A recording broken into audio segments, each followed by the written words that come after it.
Morning students, Kumar Rajiv sir YouTube channel में आप सभी का स्वागत है। आज आप लोगों के लिए लेकर आए हैं वर्ग 10 साइंस से संबंधित कुछ महत्वपूर्ण क्वेश्चन। जो हमारा होगा सेट ए होगा, ऑब्जेक्टिव का सेट ए होगा।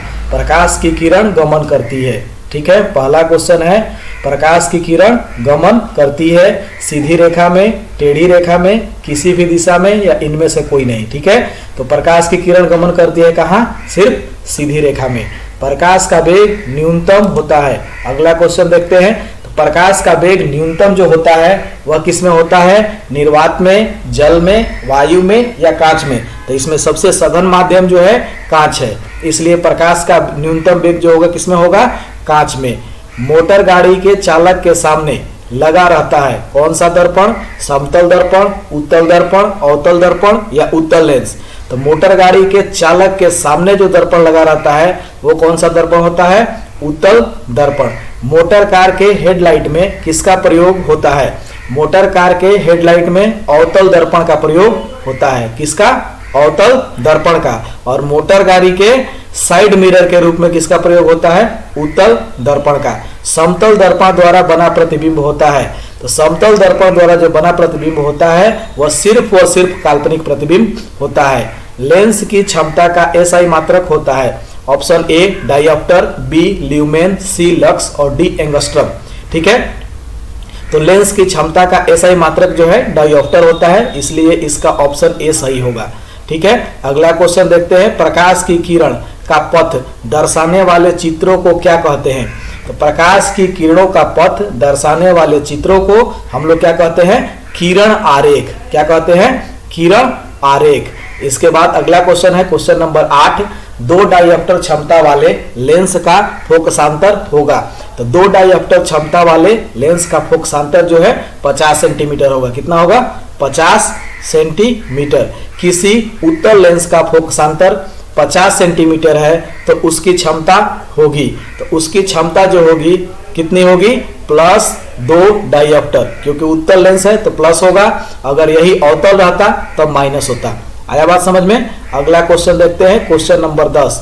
प्रकाश के किरणों के समूह को क्या कहते हैं? तो प्रकाश के किरणों के समूह को हम लोग क्या कहते हैं? किरण पुंज कहते हैं। क्या कहते हैं? किरण पुंज। इसलिए ऑप्शन जो है बी सही होगा। उत्तल लेंस की क्षमता होती है, उत्तल लेंस की क्षमता जो है हमेशा धनात्मक होती है। कैसी होती है? हमेशा धनात्मक होती है।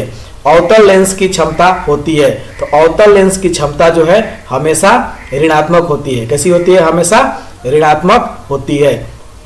उत्तल लेंस को कहते हैं, तो उत्तल लेंस को हम लोग अभिसारी लेंस कहते हैं, क्योंकि उत्तल लेंस में अपवर्तन के बाद सभी किरणें एक ही बिंदु पर अभिसरित होती है, यानी मिलती हुई प्रतीत होती है, इसलिए इसे हम क्या कहते हैं? अभिसारी लेंस।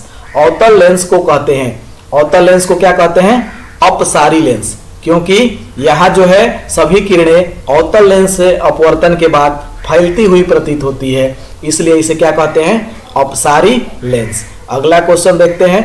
निम्नलिखित में से कौन सा पदार्थ लेंस बनाने के लिए प्रयुक्त नहीं किया जा सकता है? ठीक है, तो जल का लेंस बनाया जा सकता है, कांच का लेंस बनाया जा सकता है, प्लास्टिक का लेंस भी बनाया जा सकता है, लेकिन मिट्टी का लेंस नहीं बनाया जा सकता है, इसलिए इसका ऑप्शन जो है डी सही होगा। अगला क्वेश्चन देखते हैं। किस दर्पण से हमेशा वस्तु से छोटा प्रतिबिंब बनता है? यानी किस दर्पण से हमेशा वस्तु से छोटा प्रतिबिंब प्राप्त होता है? तो उत्तल दर्पण से। कौन से दर्पण से? उत्तल दर्पण से। किस दर्पण से वस्तु का बड़ा प्रतिबिंब बनता है? ठीक है, तो अवतल दर्पण से वस्तु का बड़ा प्रतिबिंब बनता है। वास्तविक प्रतिबिंब भी बड़ा होता है और काल्पनिक प्रतिबिंब भी बड़ा होता है, ठीक है। प्रकाश के परावर्तन के कितने नियम हैं? तो प्रकाश के परावर्तन के मुख्यतः कितने नियम हैं? 2 नियम हैं, इसलिए इसका ऑप्शन जो है बी सही होगा। जब प्रकाश की किरण हवा से कांच में प्रवेश करती है तो मुड़ जाती है। कहाँ जा रही है?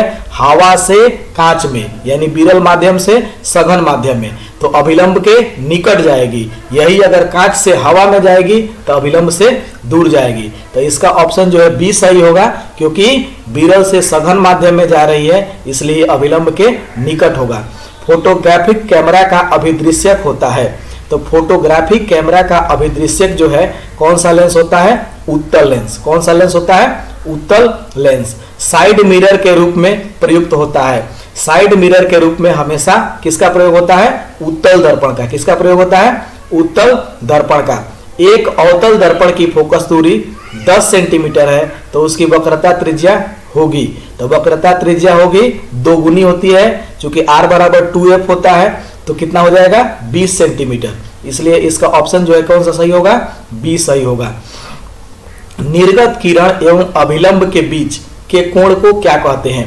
तो निर्गत किरण और अभिलंब के बीच के कोण को हम लोग निर्गत कोण कहते हैं। क्या कहते हैं? निर्गत कोण कहते हैं। सरल सूक्ष्मदर्शी में किसका उपयोग होता है? तो सरल सूक्ष्मदर्शी में उत्तल लेंस का उपयोग होता है। किसका उपयोग होता है? उत्तल लेंस का। अगला क्वेश्चन देखते हैं, किस लेंस के द्वारा सिर्फ काल्पनिक प्रतिबिंब बनता है? ठीक है, तो उसका आंसर जो हो जाएगा अवतल लेंस। और चूंकि अवतल लेंस के द्वारा ही सिर्फ काल्पनिक प्रतिबिंब बनता है। परावर्तन क्या नियम से निर्धारित होता है? तो परावर्तन का दो नियम है। पहला नियम आपतित किरण, परावर्तित किरण और आपतन बिंदु पर खींचा गया अभिलंब तीनों एक ही तल में होते हैं। और दूसरा नियम है आपतन कोण हमेशा परावर्तन कोण के बराबर होता है। आपतन कोण हमेशा क्या होता है? परावर्तन कोण के बराबर होता है। अगला क्वेश्चन देखते हैं, काल्पनिक प्रतिबिंब होता है तो काल्पनिक प्रतिबिंब हमेशा सीधा होता है। कैसा होता है? हमेशा सीधा होता है। काल्पनिक प्रतिबिंब हमेशा सीधा होता है। लेंस में मुख्य फोकस की संख्या कितनी होती है? तो लेंस में मुख्य फोकस की संख्या 2 होती है, एक वस्तु की तरफ और दूसरा अपवर्तन के बाद। तो यानी लेंस में मुख्य फोकस की संख्या कितनी होती है? 2। इसलिए इसका ऑप्शन जो है ए सही हो जाएगा। सर्च लाइट का परावर्तक सतह होता है। सर्च लाइट का परावर्तक सतह जो है क्या होता है? अवतल। कैसा होता है? अवतल। दाढ़ी बनाने में कौन सा दर्पण प्रयुक्त होता है? तो दाढ़ी बनाने में हम लोग कौन सा दर्पण प्रयुक्त करते हैं? अवतल दर्पण। कौन सा दर्पण? अवतल दर्पण। ठीक है, दाढ़ी बनाने में कौन सा दर्पण प्रयुक्त होता है? अवतल दर्पण। ठीक है, अगला क्वेश्चन देखते हैं, एक उत्तल लेंस की क्षमता 1 डायोप्टर है तो उस लेंस की फोकस दूरी होगी। तो उस लेंस की फोकस दूरी जो होगी 1 मीटर होगी। 1 मीटर का मतलब होता है 100 सेंटीमीटर। तो इसका ऑप्शन जो है सी हो जाएगा, क्योंकि उत्तल लेंस है तो प्लस होगा, तो प्लस 100 सेंटीमीटर। किसी गोलीय दर्पण तथा किसी पतले गोलीय लेंस दोनों की फोकस दूरियां -15 सेंटीमीटर है तो दर्पण तथा लेंस संभवतः है। तो अगर माइनस में दिया है तो दर्पण भी अवतल है और लेंस भी अवतल है, तो दोनों क्या है? अवतल है। इसलिए इसका ऑप्शन ए सही हो जाएगा। प्रकाश के अपवर्तन के कितने नियम है? प्रकाश के अपवर्तन के भी 2 नियम है। प्रकाश के अपवर्तन के कितने नियम है? तो अपवर्तन के भी 2 नियम है और परावर्तन के भी 2 नियम है। किसी माध्यम के अपवर्तनांक का मान होता है तो म्यू बराबर होता है sin i बटा sin r। इसलिए इसका ऑप्शन जो है ए सही हो जाएगा। जहां i क्या है? इंसिडेंट एंगल, i क्या है? r क्या है? Refracted angle. ठीक है, क्वेश्चन नंबर 35 देखते हैं, एक उत्तल लेंस होता है तो उत्तल लेंस जो है बीच में मोटा और किनारों पे पतला होता है। बीच में मोटा और किनारों पे पतला, तो किनारों की अपेक्षा बीच में मोटा। इसका ऑप्शन जो है सी सही हो जाएगा। अवतल लेंस का आवर्धन m बराबर होता है तो m बराबर जो होता है -v बटा u के होता है। इसलिए इसका ऑप्शन जो है डी सही हो जाएगा। अगला नंबर देखते हैं 37, गोलीय दर्पण में फोकसांतर एवं वक्रता त्रिज्या के बीच संबंध है। ठीक है, तो f बराबर r/2 होता है। इसमें क्या हो जाएगा? r = 2f। इसलिए इसका ऑप्शन जो है कौन सही होगा? ए वाला। सोलर कुकर में प्रयोग किया जाता है तो सोलर कुकर में हमेशा अवतल दर्पण का प्रयोग किया जाता है। किसका प्रयोग किया जाता है? अवतल दर्पण का। उत्तल लेंस में बना प्रतिबिंब होता है तो उत्तल लेंस में बना प्रतिबिंब जो है वास्तविक होता है और उल्टा होता है। इसलिए इसका ऑप्शन जो है बी सही हो जाएगा। क्वेश्चन नंबर 40 देखते हैं, उत्तल लेंस में जब बिंब को f और 2f के बीच रखा जाता है तब बना प्रतिबिंब होता है। ठीक है, तो बना प्रतिबिंब जो है बड़ा होता है और वास्तविक होता है। उत्तल लेंस में जब बिंब को f और 2f के बीच रखा जाता है तो बना प्रतिबिंब बड़ा होता है और वास्तविक होता है। इसलिए इसका ऑप्शन जो है ए सही हो जाएगा। दो वक्रीय पृष्ठों से घिरे ठोस माध्यम को कहते हैं। ठीक है, तो दो वक्रीय पृष्ठों से घिरे ठोस माध्यम को हम लोग क्या कहते हैं? गोलीय लेंस कहते हैं। वह गोलीय दर्पण जो बाहर की तरफ वक्रित होता है, वह गोलीय दर्पण जो बाहर की तरफ वक्रित होता है उसे कहते हैं उत्तल दर्पण। वक्रित का मतलब होता है टेढ़ा होना। तो जब बाहर की तरफ टेढ़ा रहेगा तो उत्तल दर्पण, अंदर की तरफ टेढ़ा रहेगा तब अवतल दर्पण, अगर बराबर रहेगा तब समतल दर्पण। गोलीय दर्पण के परावर्तक पृष्ठ के केंद्र को दर्पण का कहा जाता है।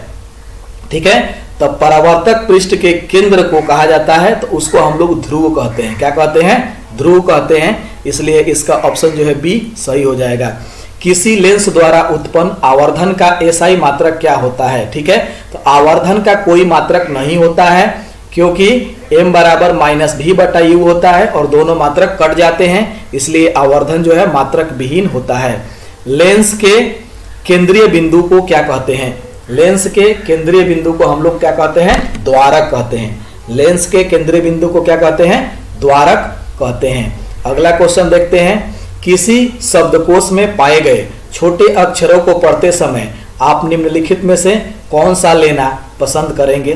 तो हम उसी को लेंगे जिसकी क्षमता जो है अधिक होगी। तो इसलिए इसका ऑप्शन जो हो जाएगा 5 सेंटीमीटर फोकस दूरी का उत्तल लेंस। ठीक है, अगला क्वेश्चन देखते हैं। इनमें से कौन दर्पण का सूत्र है? तो दर्पण सूत्र होता है 1/u + 1/v बराबर 1/f। ठीक है, 1/u + 1/v बराबर 1/f। इसमें जो है question number option number A दिया है तो ऑप्शन नंबर ए सही है, लेकिन इसका डी भी सही है क्योंकि इसमें भी दिया डी गलत है, डी में v/1 दिया है ना, तो ऑप्शन जो है ए सही होगा 1/u + 1/v बराबर 1/f। क्वेश्चन नंबर 48 देखते हैं। गोलीय दर्पण का वक्रता केंद्र को किस अक्ष से निरूपित किया जाता है? तो गोलीय दर्पण के वक्रता केंद्र को अक्ष से C से निरूपित किया जाता है। किससे निरूपित किया जाता है? C से। निर्वात में प्रकाश की चाल होती है 3 × 10⁸ मीटर/सेकेंड।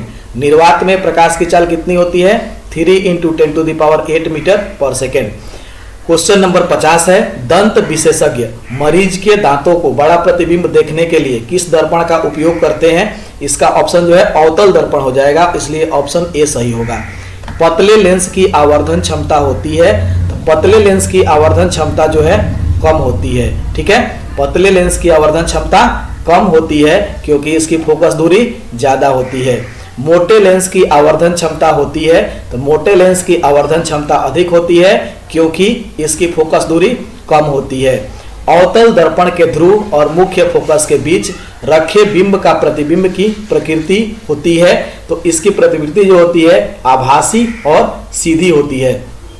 क्योंकि अवतल दर्पण के ध्रुव और मुख्य फोकस के बीच अगर वस्तु को रखते हैं तो उसका प्रतिबिंब जो है आभासी बनता है और वस्तु से बहुत बड़ा बनता है। अगला क्वेश्चन देखते हैं। उत्तल लेंस का प्रकाशिक केंद्र और मुख्य फोकस के बीच रखे बिंब का प्रतिबिंब की प्रकृति होती है। ठीक है, तो ये होती है आभासी एवं सीधी। कैसी होती है? आभासी एवं सीधी। अगला क्वेश्चन है। अवतल दर्पण के मुख्य फोकस पर रखे बिंब का प्रतिबिंब की स्थिति होती है अनंत पर। अवतल दर्पण में यदि वस्तु को मुख्य फोकस पर रखते हैं तो उसका प्रतिबिंब जो है अनंत पर बनता है। अगला क्वेश्चन देखते हैं। उत्तल लेंस के मुख्य फोकस पर रखे प्रतिबिंब की स्थिति होती है, तो उत्तल लेंस के सामने अगर मुख्य फोकस पर किसी वस्तु को रखते हैं तो उसका प्रतिबिंब भी है कहाँ बनता है? तो अनंत पर बनता है। अगला क्वेश्चन 57। अवतल लेंस के मुख्य फोकस पर रखे बिंब का प्रतिबिंब की स्थिति होती है, तो अवतल लेंस में यदि किसी वस्तु को हम फोकस पर रखते हैं तो उसका प्रतिबिंब बनता है प्रकाशिक केंद्र और फोकस के बीच। कहाँ बनता है? प्रकाशिक केंद्र और फोकस के बीच। अवतल लेंस के सामने अनंत पर रखे बिंब का प्रतिबिंब की स्थिति होती है, तो इसके अनंत पर रहेगा तो